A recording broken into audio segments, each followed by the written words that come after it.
My name is Claire Bennett. I'm 29 years old, and this is how I took revenge on the family that erased me from my mother's life until she made sure they could never touch what mattered most. The rain was steady, cold, and silent, like the town itself. The church was small, wooden, the kind that smelled of old hymnals and forgotten confessions. I stood alone in the back row, soaked from the walk, trembling beneath a borrowed umbrella I'd tossed aside at the door. My mother's coffin was barely visible from where I stood, surrounded by faces I once knew, and others that had made it their mission to forget me. I hadn't seen any of them in years. Not since my mother moved back here. Not since she stopped answering calls. I didn't even know she was gone until 3 days ago, when Mrs. Fletcher, our old neighbor, messaged me a clipped obituary. Not a word from my family. Not a call. Not a single line. As the priest stepped to the pulpit, my aunt, my mother's sister Denise, turned, eyes narrowing. She walked toward me with stiff, bitter steps and hissed under her breath, "Family sits up front." I looked at her, then past her, at the row where she sat surrounded by children and cousins and people who hadn't spoken to my mother in a decade until they smelled her last breath. "I am family," I said, my voice thick, cracked, but steady. Her eyes flicked to my tear-streaked face, then back to her seat. I took one step forward before I heard it, a soft, cruel whisper from my cousin Mara as she leaned toward her brother. "Not really." My chest tightened. My throat burned. Humiliation wrapped itself around me like a shroud. I stopped walking. I didn't want to cause a scene. It wasn't the place. But God, I wanted to scream. I stayed in the back, alone, shaking, my mother's casket only a few feet ahead, and yet she felt so far.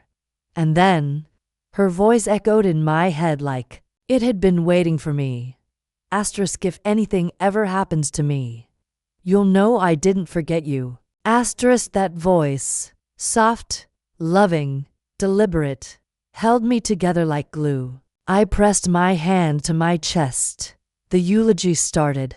Words about a woman they barely knew anymore spilled out of the priest's mouth. No one turned to look at me. No one offered a hand or a glance. I was treated like a mistake, like I didn't belong. But when the liar called my name first, I swear, their faces cracked like glass. Claire was born on a warm spring night to Sandra Bennett, who was just 19 and barely out of high school.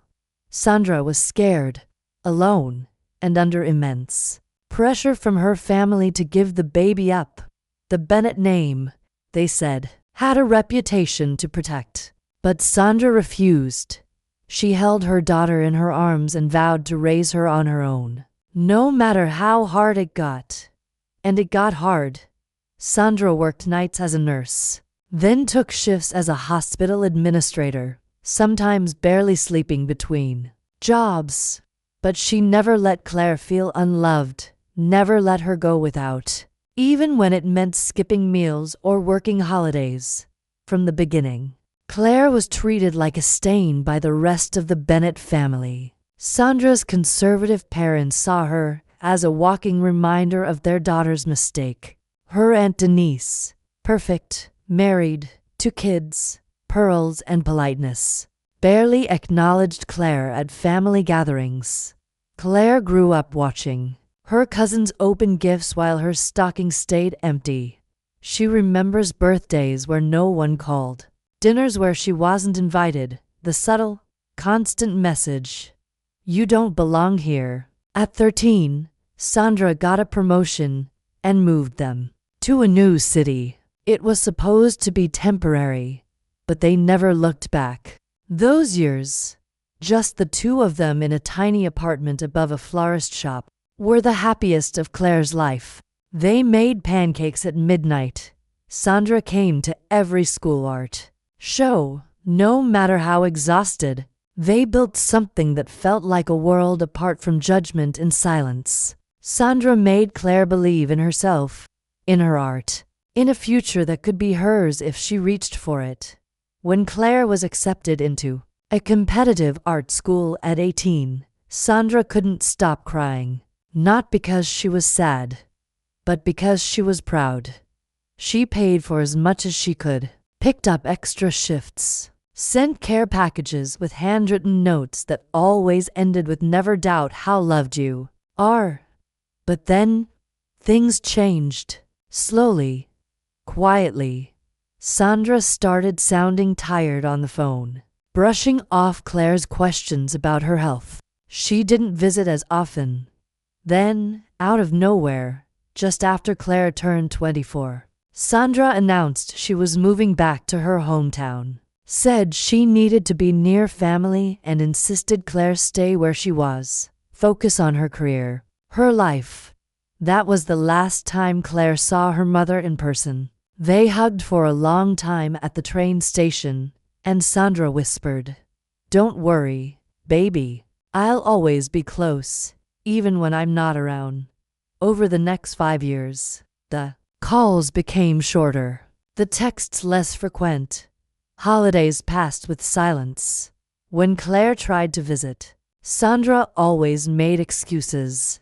And the family, they didn't answer her calls. One by one, they disappeared from her life, as if some invisible wall had been built, and she was never supposed to notice. Then came the obituary. No call, no warning, just a screenshot from Mrs. Fletcher, their old neighbor. Claire stared at the message for nearly an hour before she could even move.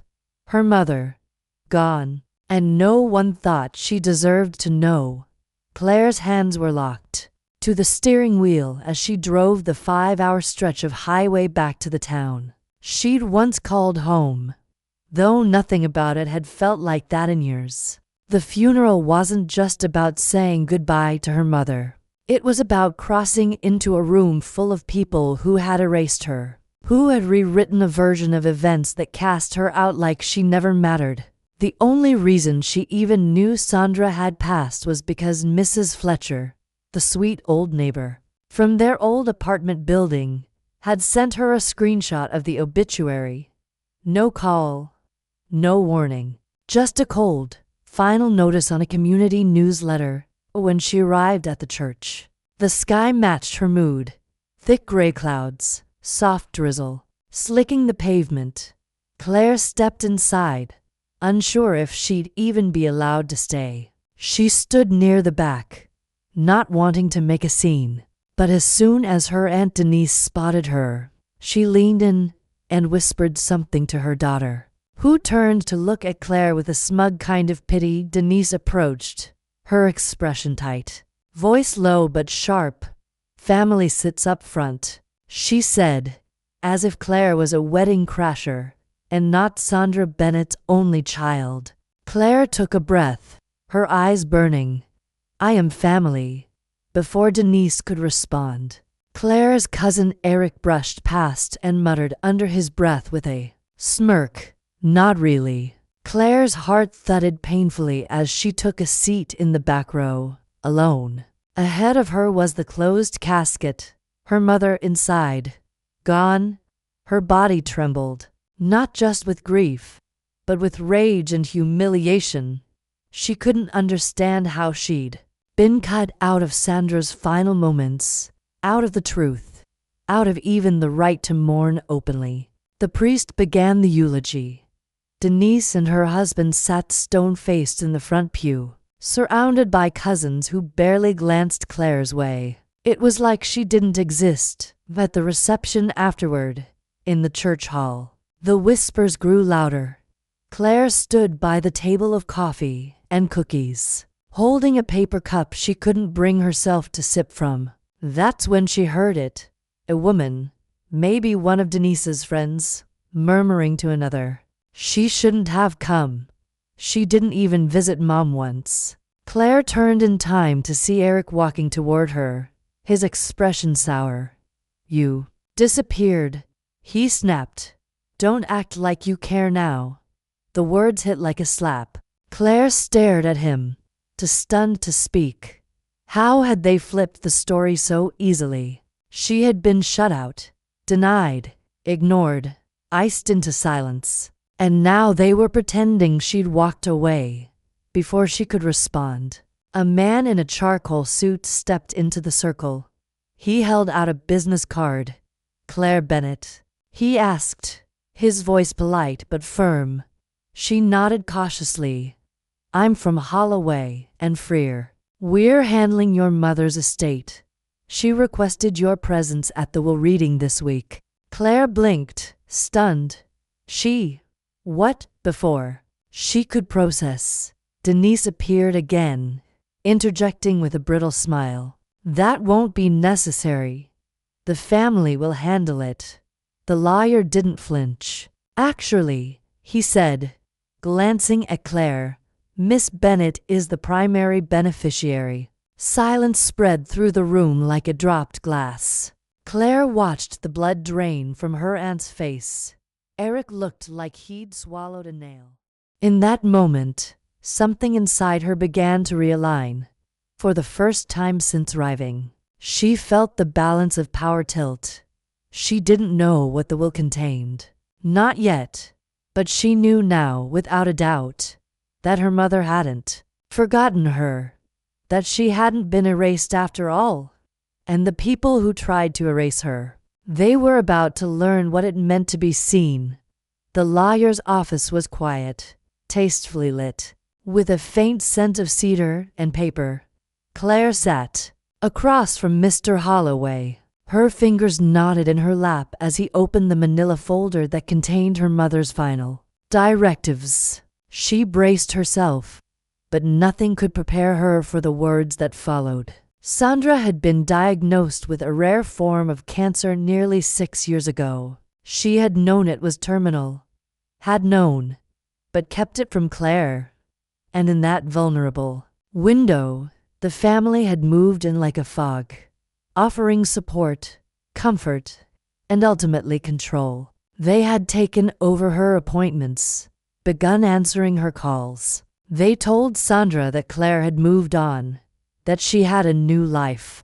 They filtered every message and intercepted letters.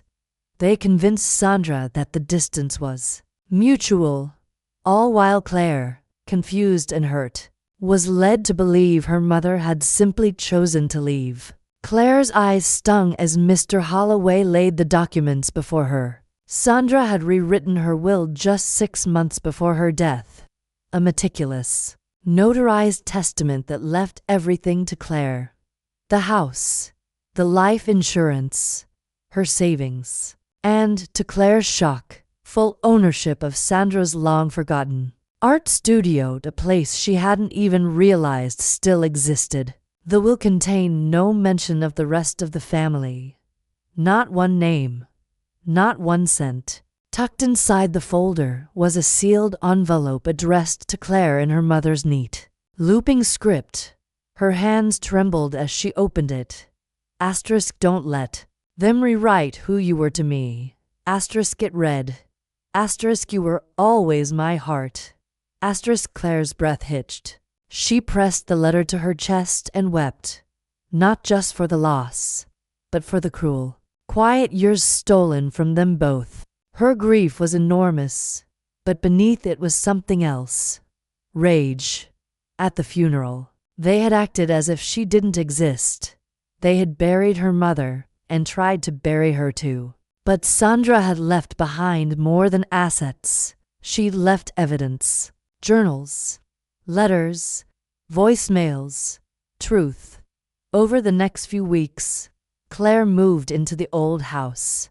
It was quiet and full of echoes, but the scent of her mother's lavender hand cream still clung to the corners. She found the keys to the art studio in a carved wooden box. The place was dusty, forgotten, but not abandoned.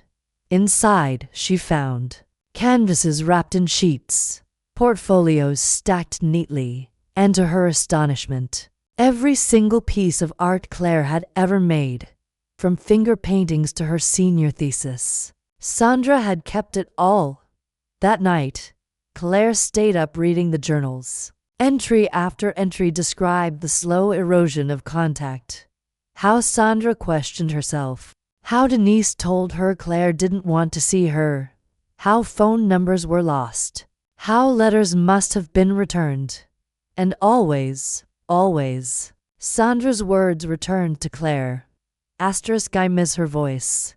I hope she knows I'm still proud.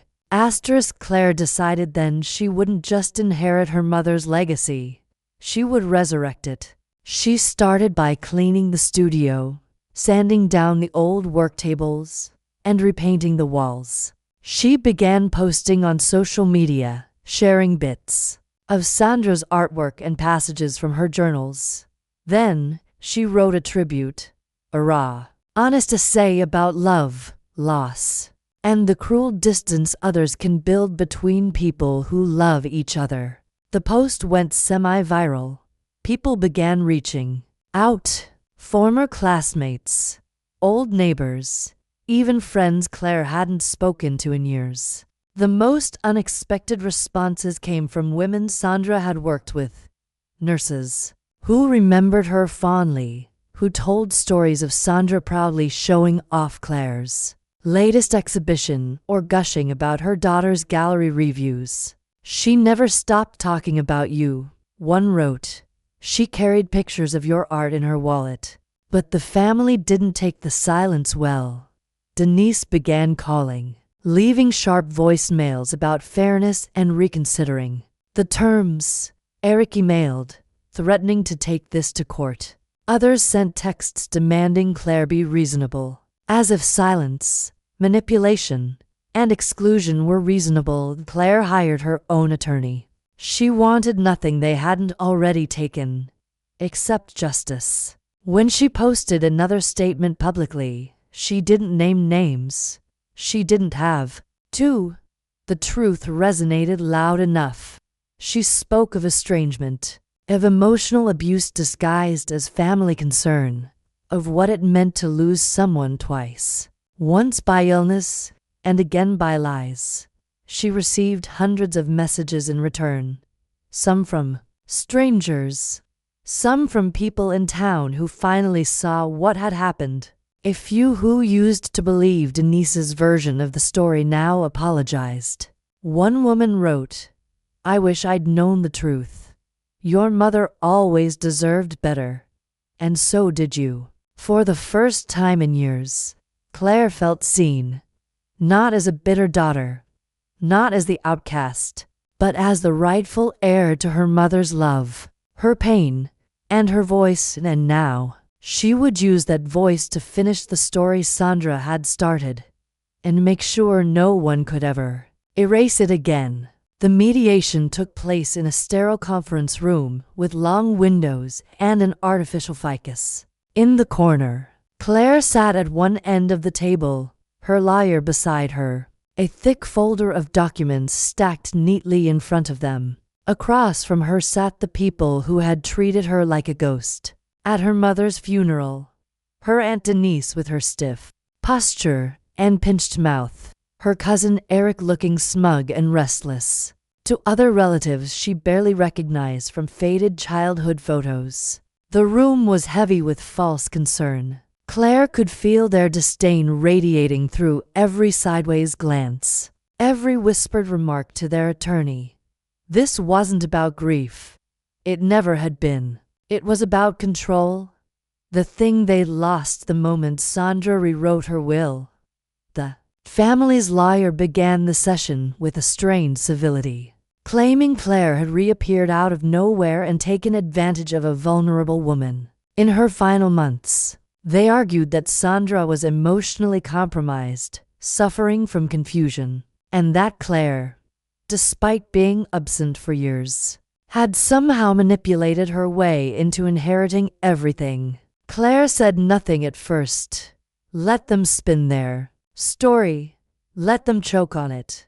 When it was her lawyer's turn, he laid out the facts calmly and methodically. First came the emails, time-stamped correspondence from Sandra to Claire over several years. Not only did they prove ongoing contact, they revealed Sandra's increasing distress at being isolated. Then came a series of video messages, Sandra speaking clearly and directly to the camera, describing her decision to change her will. She detailed the emotional manipulation she endured at the hands of her family. "They made me feel like I had to choose," she said. "But I always knew who my daughter was." Medical records followed, evaluations from Sandra's physicians confirming her mental clarity in the final year of her life. A notarized statement, written in Sandra's own hand, was the final legal blow. It clearly stated that she had excluded her family from the will due to their emotional coercion, deception, and the deliberate severing of my relationship with Claire. But Claire wasn't done. She reached into her bag and pulled out her old phone, scrolled to the saved voicemail she had listened to 1,000 times since Sandra's death. Pressed play. Sandra's voice, soft but steady, filled the room. Asterisk if they try to come for you. Baby, don't let them. You were always mine. They never saw you. But I always did. Asterisk for a moment. No one spoke. The only sound was the hum of the fluorescent lights overhead. Denise's expression collapsed into something cold and vacant. Eric stared at the table. One of the other relatives actually looked away, eyes glistening.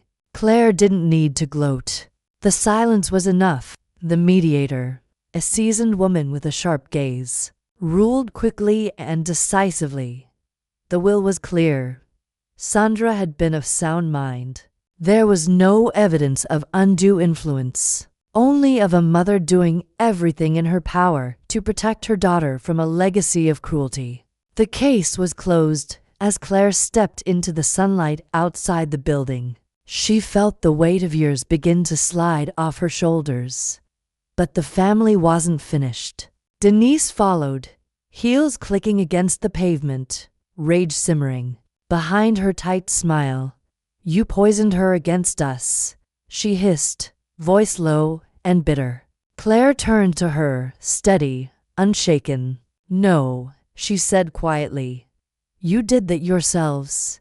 She didn't wait for a response. She walked away, not just from the confrontation, but from the version of herself they had tried to bury. The girl who had been forgotten, dismissed, erased.